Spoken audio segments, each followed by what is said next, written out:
こんにちは。今日はエルフォード社から出ているハーマン。これ緑の柄もあるんですけど、今日は赤のバージョン。何が違うのか後で調べます。これを分解していきたいと思います。まず準備するのはこのドライバー。マイナスドライバー。多分細いやつがいいと思います。まず一番のポイント。必ず27枚取り終えて巻き上げていること。フィルムがちゃんと巻き上がっていたら、このダイヤルが永遠と回り続けます。必ずこの状態にしてから解剖を始めます。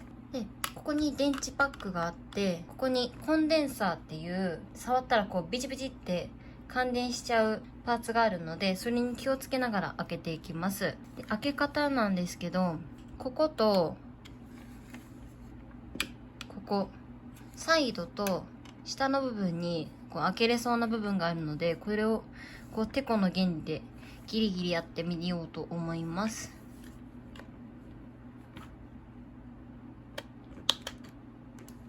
あ、めっちゃ簡単に開きますね。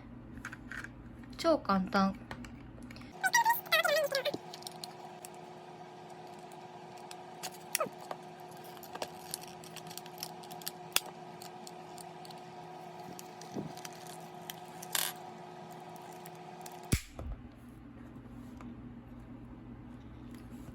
裏が開きました。あ、早速フィルムが出てきちゃいましたね。なんか予定では本当はこっちの表面が開く予定だったんですけど、裏の方が開いてもうフィルムを取り出せる状態です。これの取り出し方がわからない。無理やり、あ、ここが外れるんですね。このお尻の部分が外れるので、やったー。たらーん。結構簡単でしたね、開けるの自体は。本当は予定ではこっちの表面を開けてみましょうか。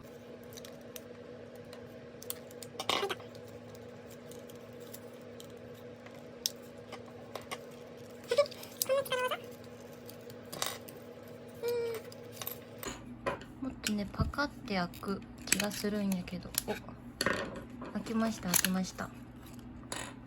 この上の透明な部分が外れて、このデザインのペーパーが出てきます。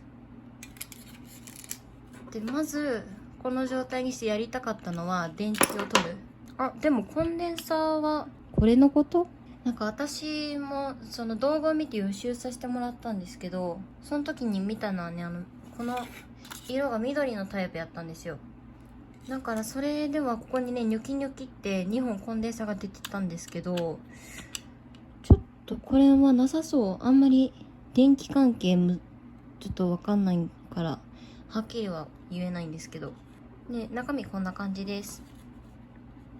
まあ、できるだけ電池外すまではこの部分とかこの部分触らない方がいいかなと思います。電池外した後も多分帯電してる可能性があるのかな。全部適当なこと言ってますよ。